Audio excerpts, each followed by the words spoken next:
Good morning and welcome to another episode of the RoadFS podcast. And as you can see, Rod's in the house by himself. So today there's no language restrictions, or you can be naked or whatever you want to do because Jody's not in the house. So today we have somebody you guys probably already know, Chris. And am I going to pronounce this right? Di Giovanni? Di Giovanni, or if you were the Filipino guy that used to call my house for the past 2 years, Mr. Digadani also works as well. So that's been That's pretty actually solid. got a nice ring to it. That's your stage name. Yeah, Digadani for sure. Digadani. That was a banger of an intro, by the way. Oh, yeah, I don't know if I've seen that one yet. Yeah, I had not seen that one either. It's brand new. So today I wanted to bring Chris on because we wanted to talk about like a tech talk here. We get a lot of people that ask questions about, websites and CRMs and all that stuff. And I just kind of wanted to key in on some of the tech questions that we get that you guys ask. And so we're going to start by talking about, obviously websites. Mm-hmm. So can you kind of just run down what you guys do and how you guys do it? Because you guys do it very efficiently. I mean, you guys can get somebody up and running in no time at all. Yeah. I mean, just a tad bit of backstory is that, when my dad had a shop years and years ago, and we needed to work with a web developer, it was kind of always a pain to get a writer, a designer, someone on the SEO side to look at the site, someone to conversion rate optimize it, and someone to project manage that. And so what we do for ceramic coating, PPF, tint shops, mobile guys is we do the whole process, A to Z. So whether you have nothing or you had a new site or whatever, we'll literally write it, design it, search engine optimize it, foundational conversion rate optimize it, everything, and project manage it the whole way through.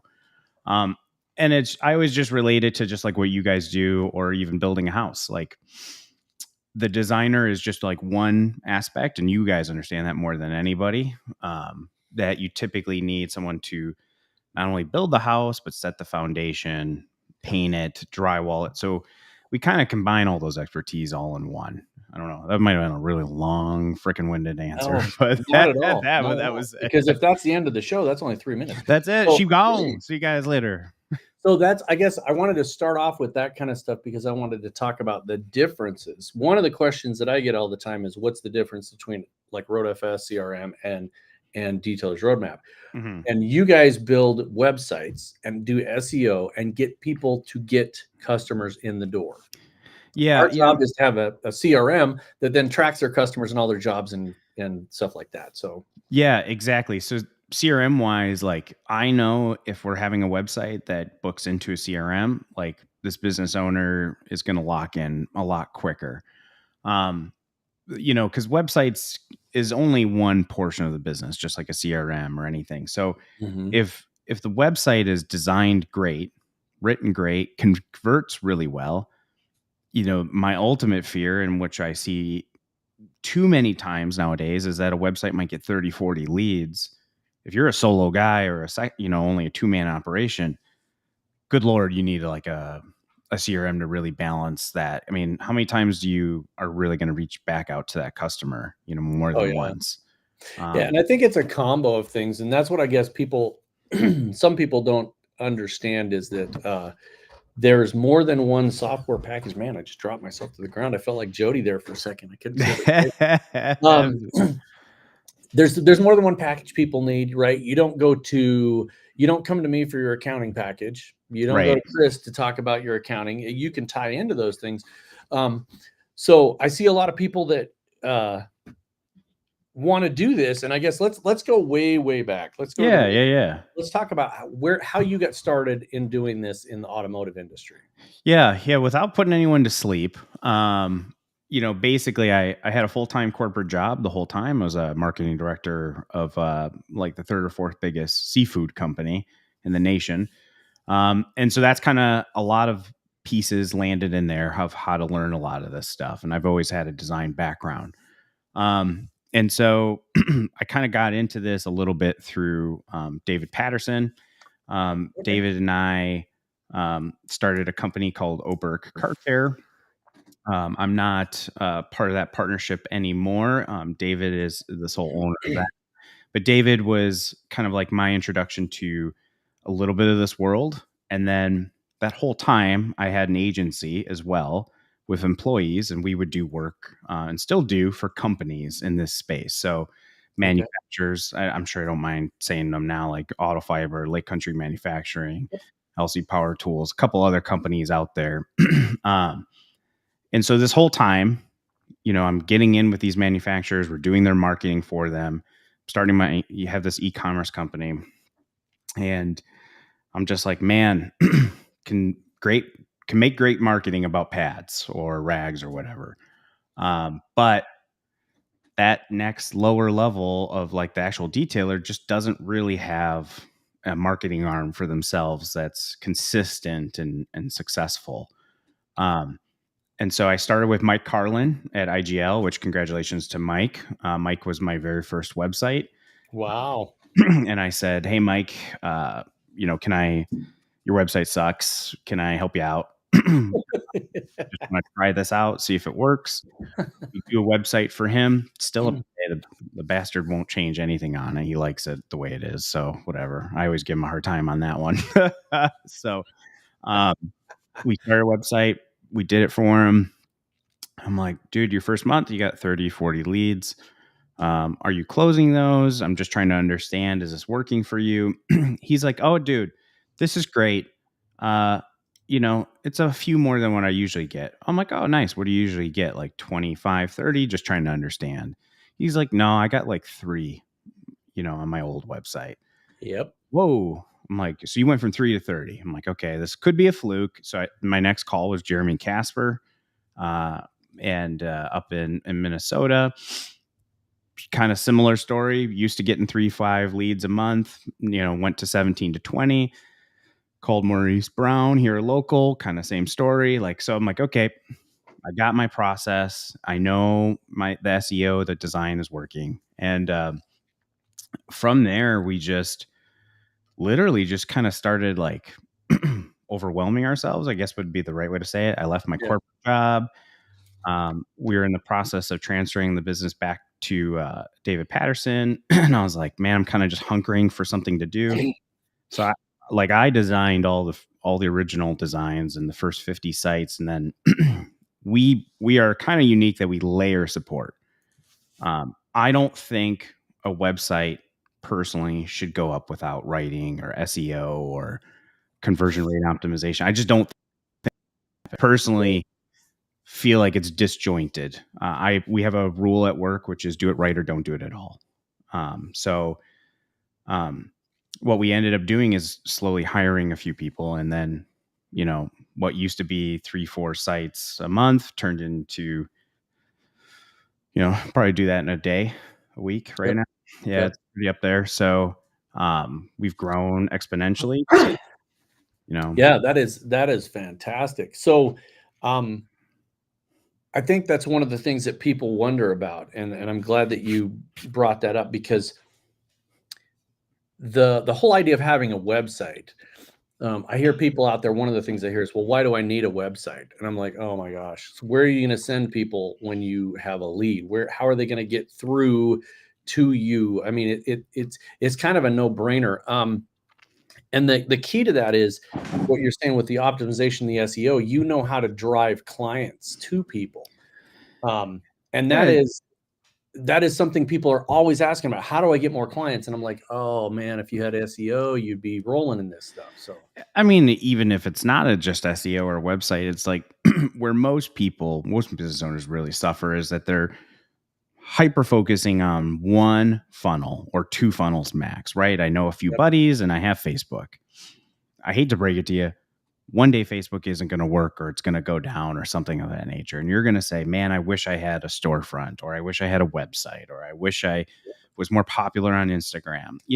So business is kind of all about volume of funnel and quality of leads. yeah, I know, and I might be speaking for, Rod and myself, but people in like my age group, I don't know if I necessarily go to TikTok to find a mechanic or a shop near me. I'm not saying it's not part of it. I'm just saying first thing I'm going to do if I'm going to look for a roofer or someone ceramic coating, I'm going to go online and find who's local to me, look at the reviews. Definitely going to check Facebook. I'm definitely going to see if they're active. But I don't know if it's my first stop.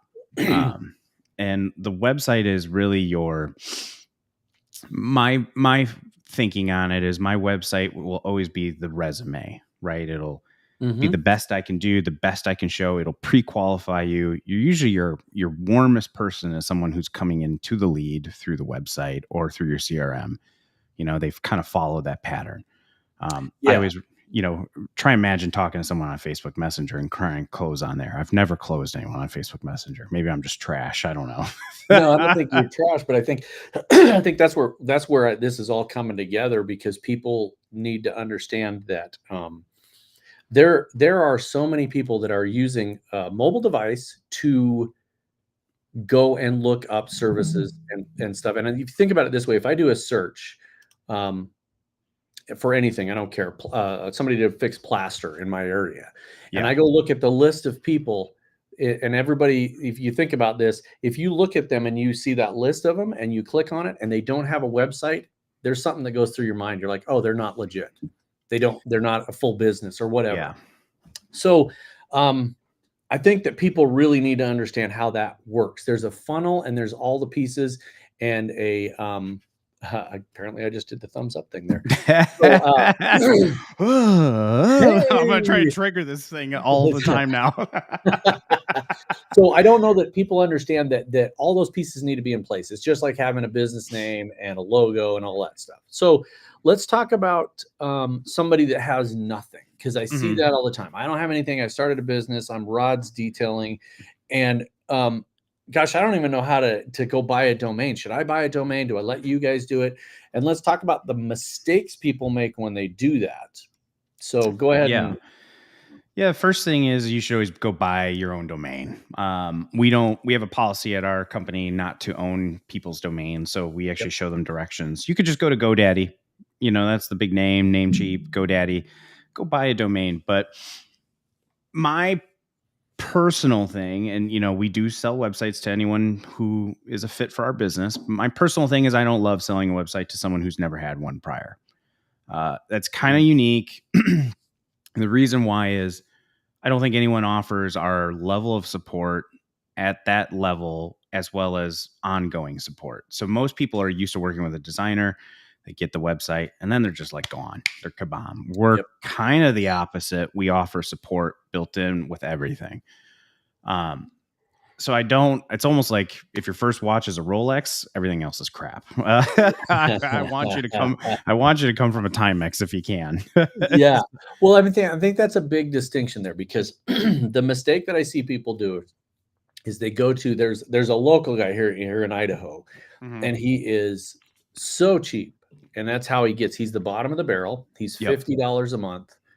And it's like, you can leave at any time and blah, blah, blah. And people are like, oh my gosh, I got to get in there at $50 a month. The problem is he owns your domain. And so now he's held you hostage.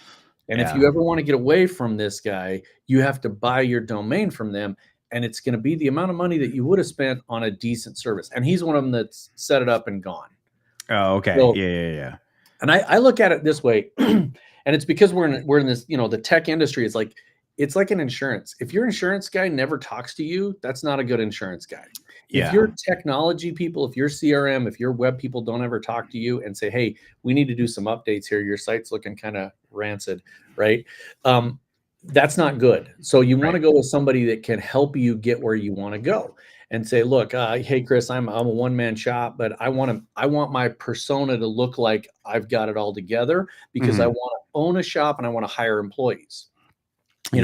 You can do that. You're not going to show me pulling a little red wagon with a couple of sponges in it behind there. You're going to look decent. So the other thing I think people don't do is take the design elements that you guys have put in play, right? So over the years, believe it or not, websites have evolved. Right. And they went from this thing where at the beginning in the late 2000 you just had to exist back then. You just had to have like bouncing heads, right? We had the JavaScript crap and there were bouncing heads, and it was like I actually, when I was in corporate doing web design in a semiconductor, and I had a gal one time, and I will never forget this. She critiqued my site, and she said, "I feel like I'm in a video game and I'm losing." Oh, Jesus. That's unique Great critique. feedback. Great feedback. Sure. So I thought it was cool, but I think that that's what people don't get about it is that, hey, a website is something that is, that's your introduction for your clients. That's how they Yeah. see you. It should be professional. It should not have, the old adage, don't throw your politics and your religion into your business. Right. It's across the board. And so the questions that I see about the design stuff. You guys have multiple designs. You can put them Yep. together. Yep. Yeah. So, just kind of walking backwards, you brought up a great point. You said, hey, design is part of it. So we have 3 adages, whether you go with us or you go with anyone or you do it yourself. There's 3 things you need to do on a website. One is it's got to look amazing. Okay. Mhm. Pretend it's a can on the shelf. If it doesn't attract attention within the first few seconds, you've lost them. So just understand when you put an interior of a car that has a bomb on it of, exploded soda and candy and stuff, what are you telling that customer with that photo? You clean bombs, van bombs? You just got to kind of think on stuff like this. Yeah. Pretend your first basis. So first things first, and it swings the other way. Having a picture of a Bentley doesn't necessarily tell the story, right? You really want to have pictures of yourself. So first things first, website's got to look gorgeous. If it doesn't look gorgeous, you've lost the battle right off the bat. Anything else I say after this, it doesn't really matter. Second thing is we typically write around 800 to 1,000 words per page uniquely. That's kind of nutty if you think about it. That means a 5-page site becomes a 5,000 word site. The real reason is A, it just takes that much to explain what you do, and 2, it's for SEO purposes. Just don't copy paste off of IGL or GTechnic or whoever. Don't copy paste anything. Just write your own unique stuff. You'll find you'll do a lot better. You'd be surprised. Some people actually do read stuff. I don't think a lot of people go through and like read each paragraph, but you're benefiting yourself if you write 1,000 words per page. That's our minimum. That's what we do.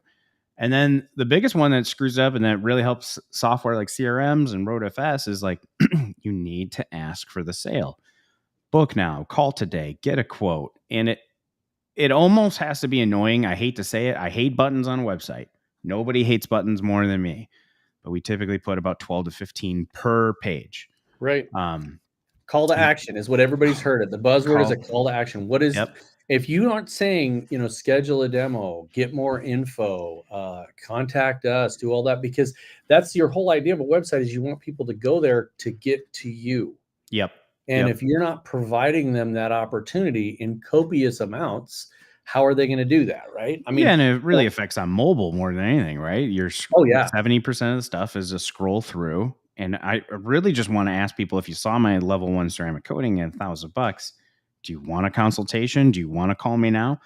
Let's do that. Let's track it. So you can have a gorgeous site. It could be well written, but if you don't ask for the sale, all the other points miss the boat. And so most people, when they have a site with us, they're coming to us because most of the time the website that they have currently is missing 1, both, or all 3 points. And if you don't do all 3, it's just kind of a missed opportunity across the board.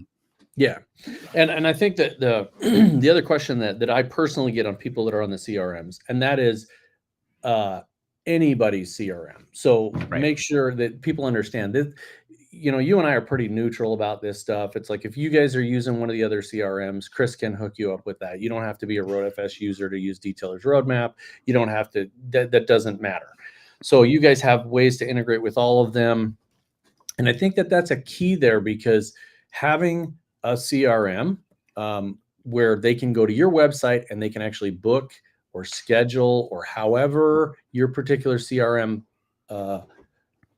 whatever flavor that is, that allows your clients to go in and actually get work. And when you think about it, your website is actually doing your job for you.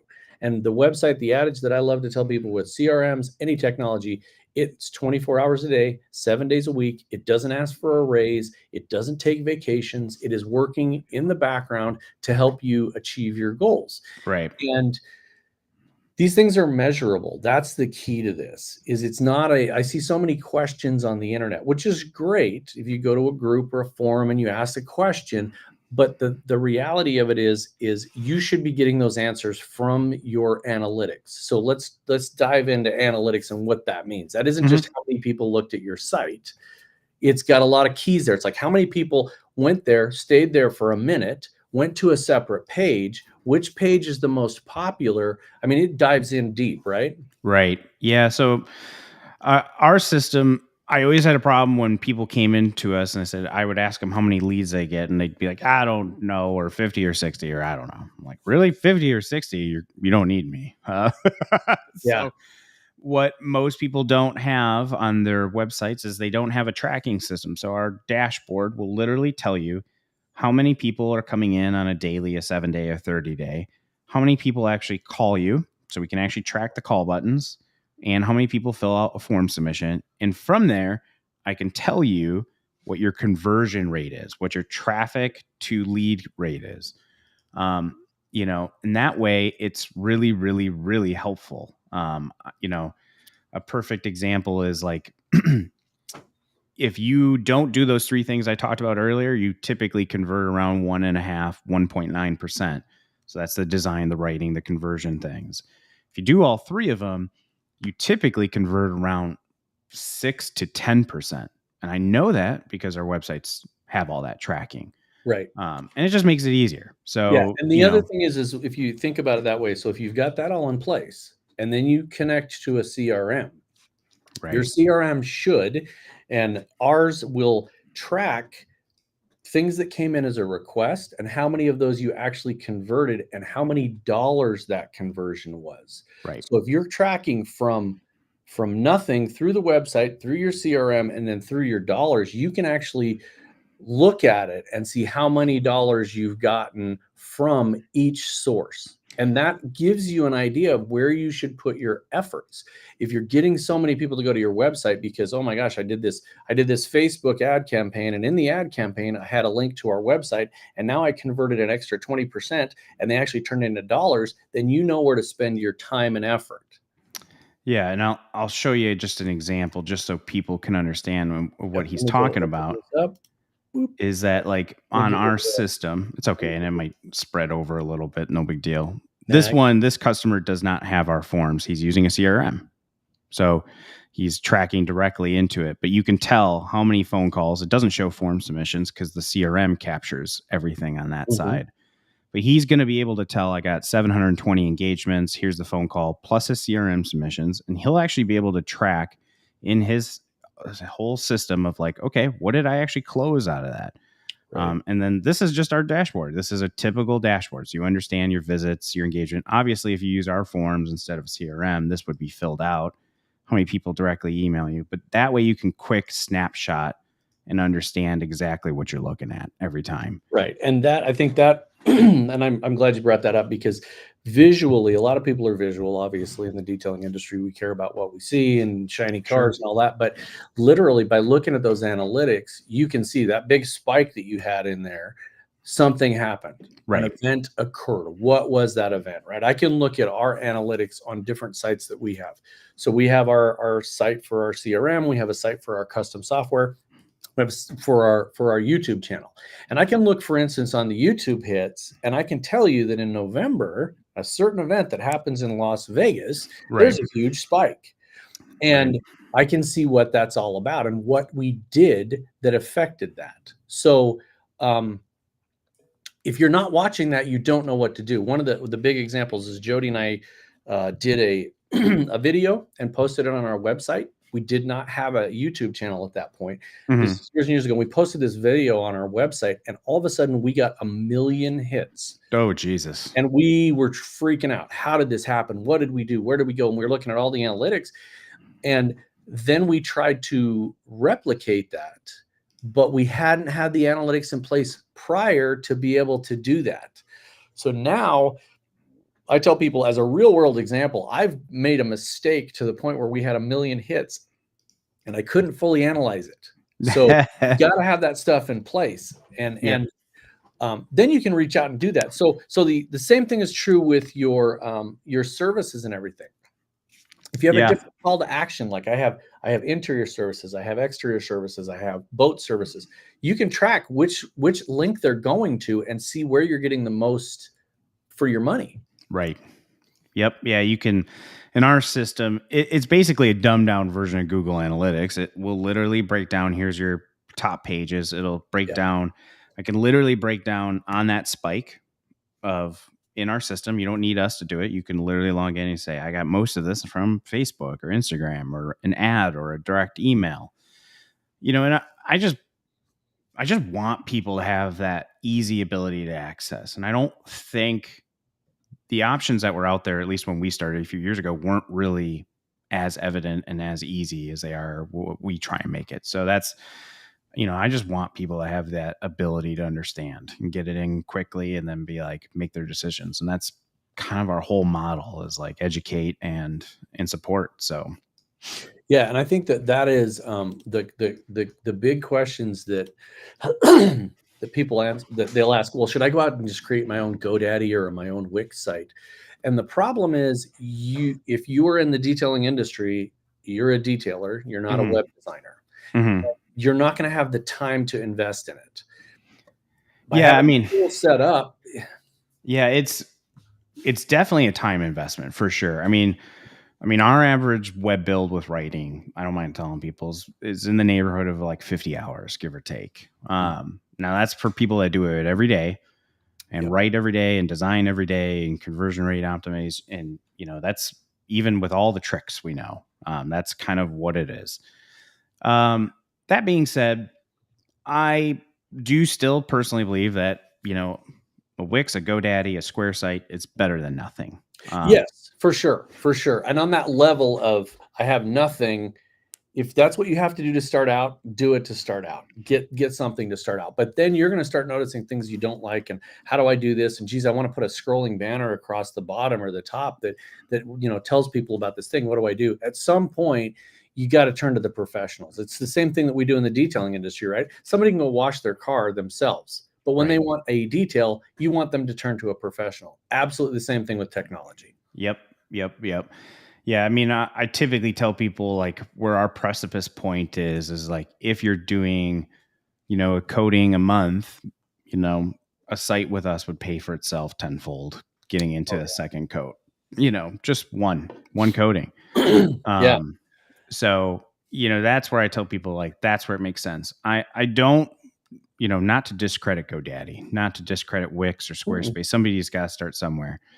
The general rule of thumb is the more complicated the web build is to understand what can I do with this? What can I do with writing or SEO? Usually the more complicated it is, the more absolute and better it is in the end result, assuming you can use those tools at their full McCoy, if that makes sense. Yeah. So. And it is challenging. They're point and click tools, but at the end of the day, you still need to understand how it's doing what it's doing to make it do the things you want to do. If, for instance, if you want to link it to something where you've got SEO, you have to constantly go do the updates.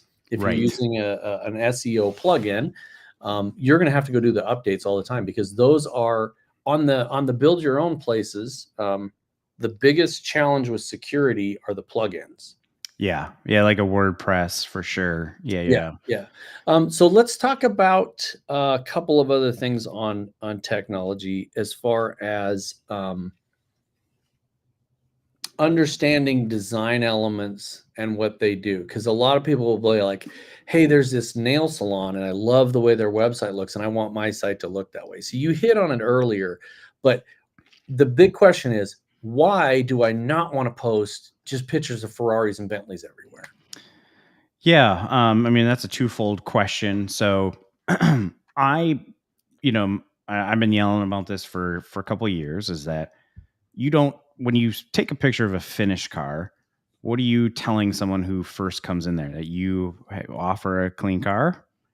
Is that what you tell people? Or are you selling a Bentley? Or are you selling a Ferrari or BMW or whatever it is?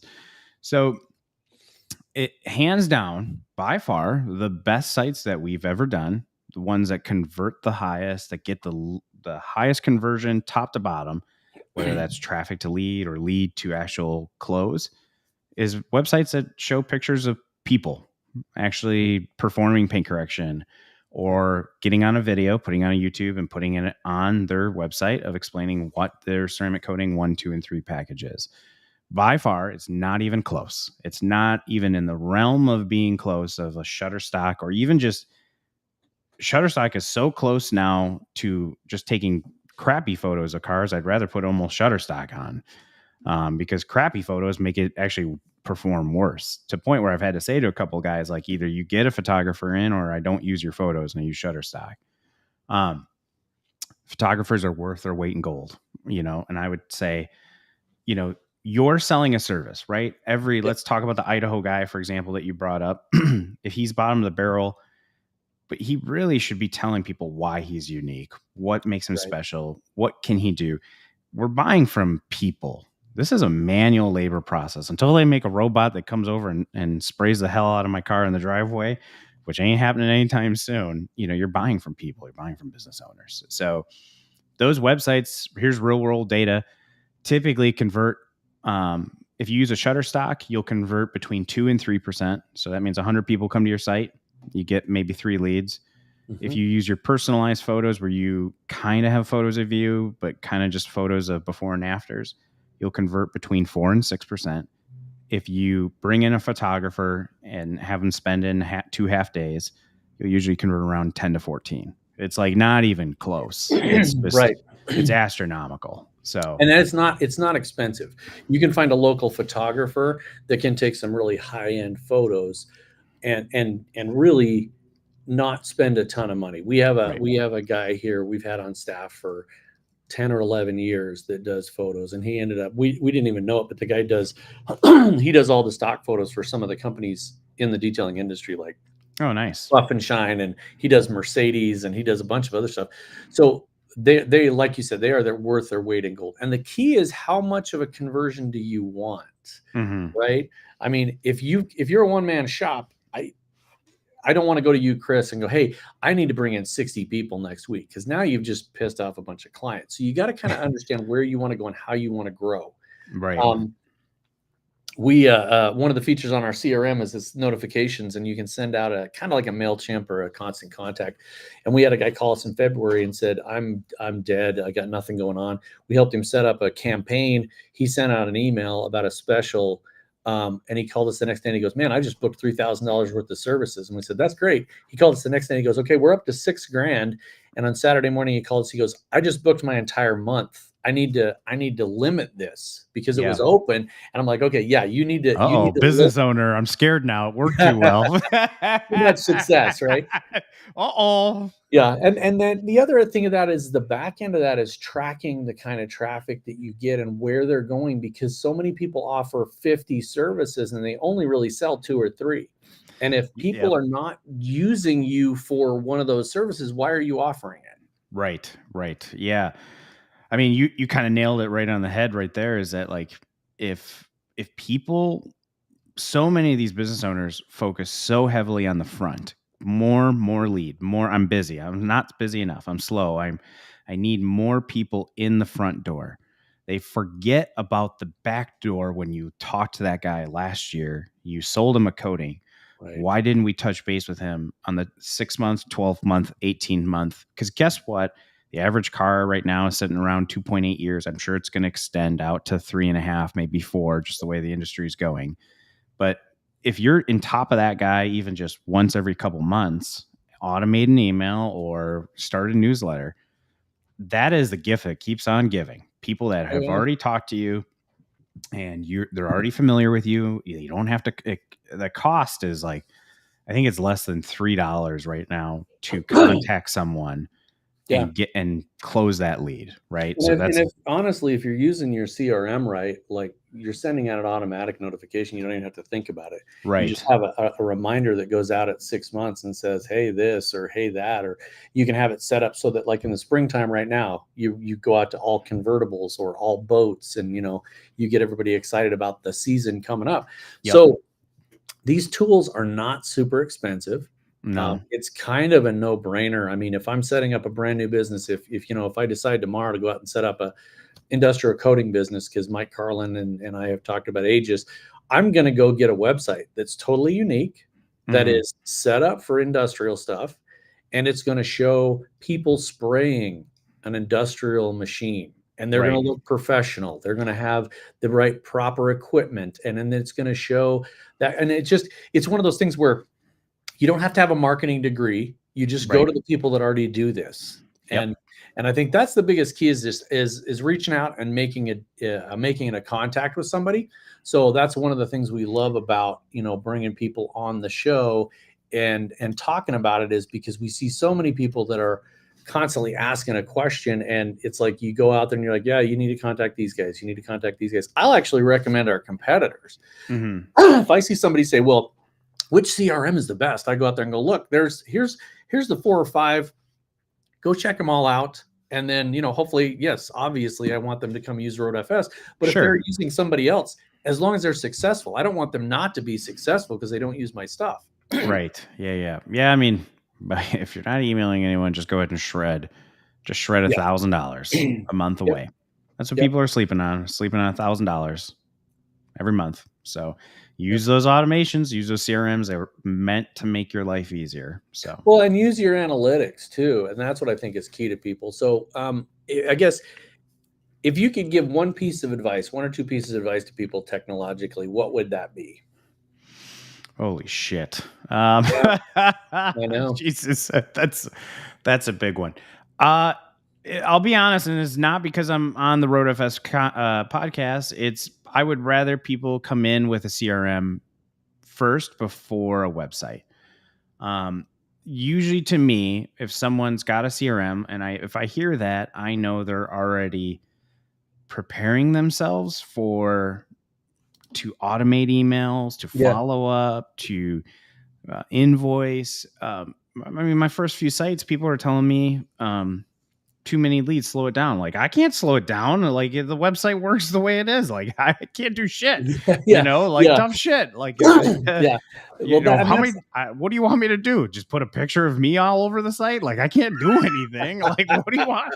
So, like, to me, I swear to God, it's not because I'm not on this podcast. I've said this numerous times. Is like one of the best tools you can have is a CRM to take care of the stuff that we're weakest at. And whether that's communication or that's financing or financials or accounting or tracking or inventory, like, man, these tools just, I use one, like, yeah. good Lord, we would have lost half our clients if I didn't have some sort of automation or follow-up. Yep. And I don't think people realize that all these tools working together, right? A CRM isn't going to bring them in the front end. Right. It's going to be that aftercare, if you will. It's going to be that reach out after they've already come in. And people don't also look at the fact that those analytics can help further your business. I've told this story 100 times. People that have watched this podcast have heard it. So I don't even apologize.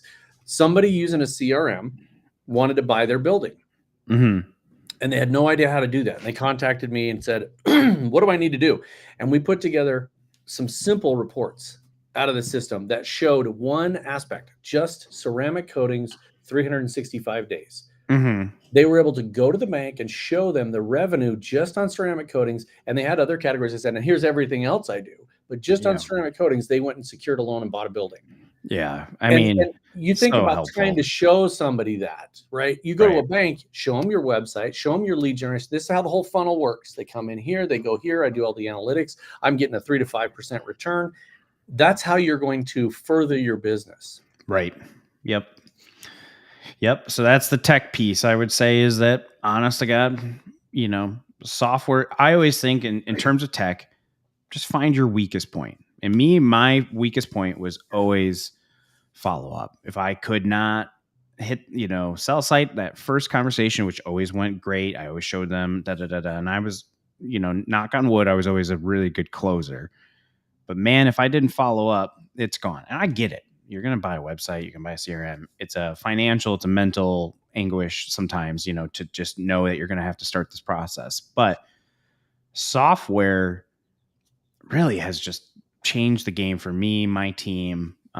It's probably I attribute it as like the person that's not physically there but is there. Mm-hmm. Yep. So yeah. Well, and it's a tool, and I know a lot of people are talking about AI and all these other things. And hey, there's always going to be a new tool, Yep. and things are going to change. And the key to that is, instead of you trying to go out and be the tech person that's also detailing cars, you leave that up to folks like us that can we stay up on that stuff, right? If there's a new platform that comes out tomorrow, and it's, as one of my nerds said the other day, shit, dude, I can have ice cream come out of your monitor if you want to spend enough time and money. Sure. We're going to be on top of that. You guys are going to be on top of that. So I love the fact that you are in the industry, the fact that you started out with the Oberks and doing car care stuff.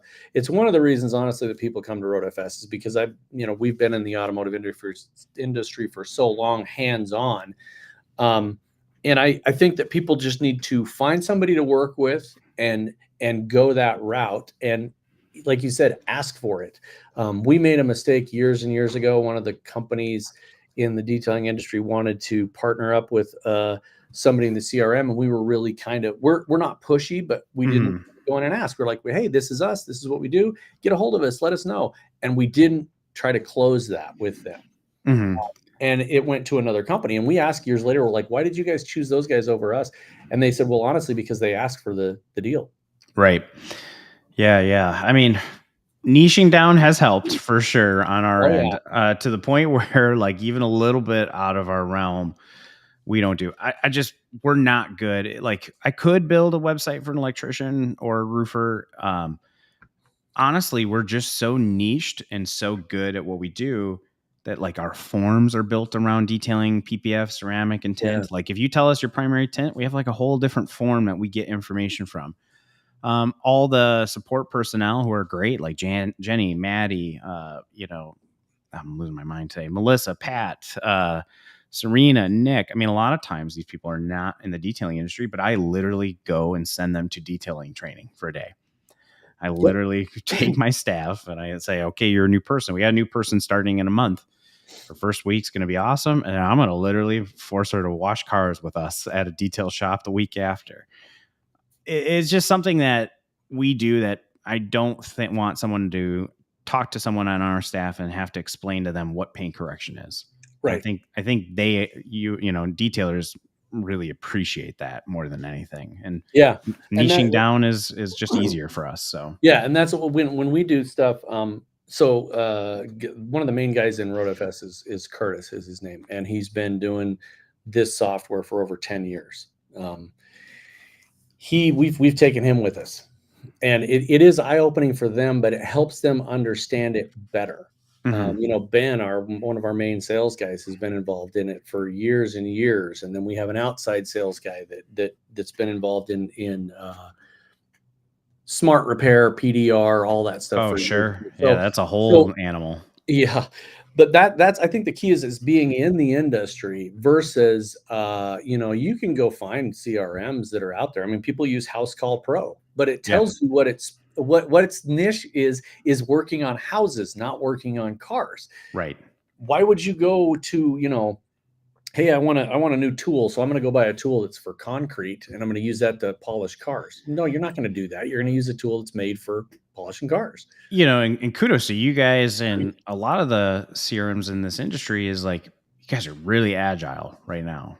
Like House Call Pro, if you want maybe a feature, I don't know if you'll ever get it.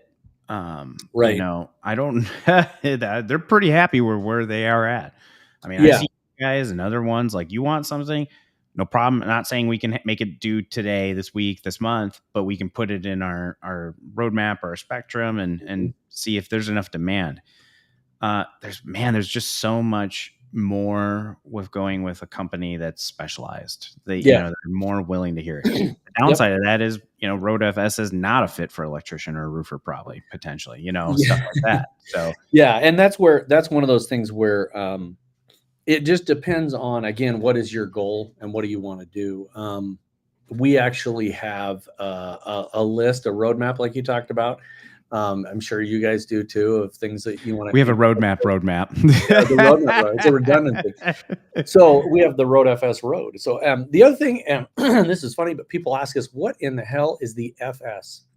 That's a I good will point. tell you, it used to be years and years and years ago when Full I had software. hair, it was field service. That was the term. Okay. But we've modified that, and now it is full service. So RoadFS, your full service CRM software. So anyway, well, I'm gonna start branding my customers as NS, no service. Boom, City. Right.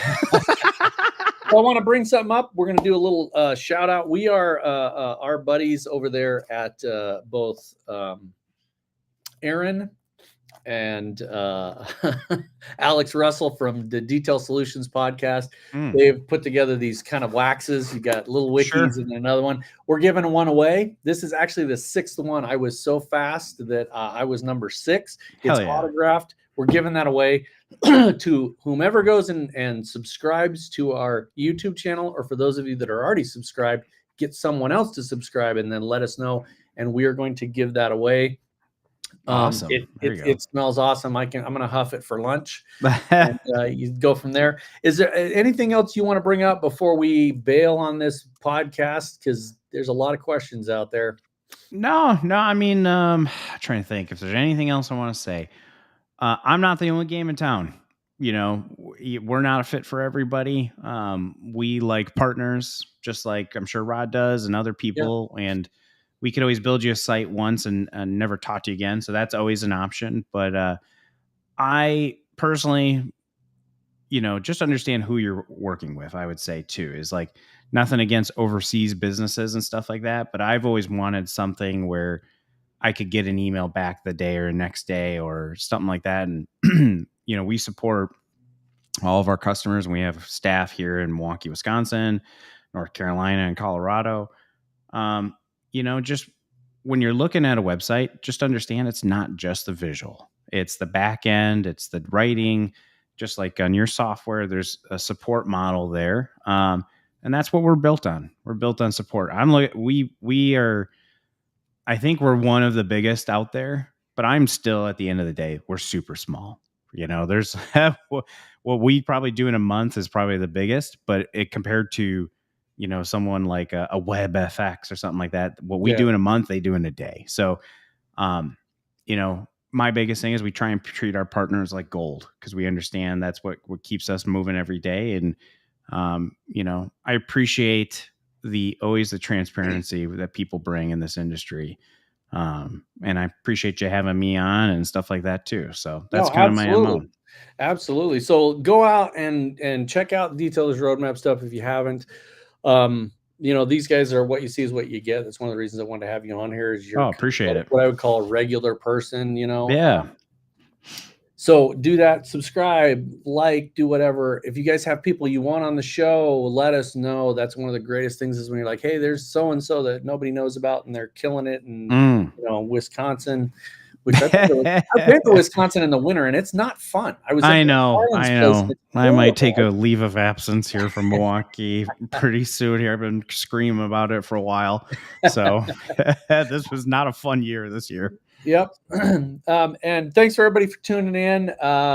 One special thing out there is I've got some people in Kentucky right now at the Dan Cummins dealerships that are getting certified, skills validated from the IDA right now currently. Oh, so nice. Kudos to you guys. That business is awesome. They're actually certifying and skills validating all their detailers, which is something that's above and beyond. So wow, congratulations to you guys. And just tune in every week and we'll have somebody else next week. Same time, and as Jody always says, same bat channel, but that really ages him.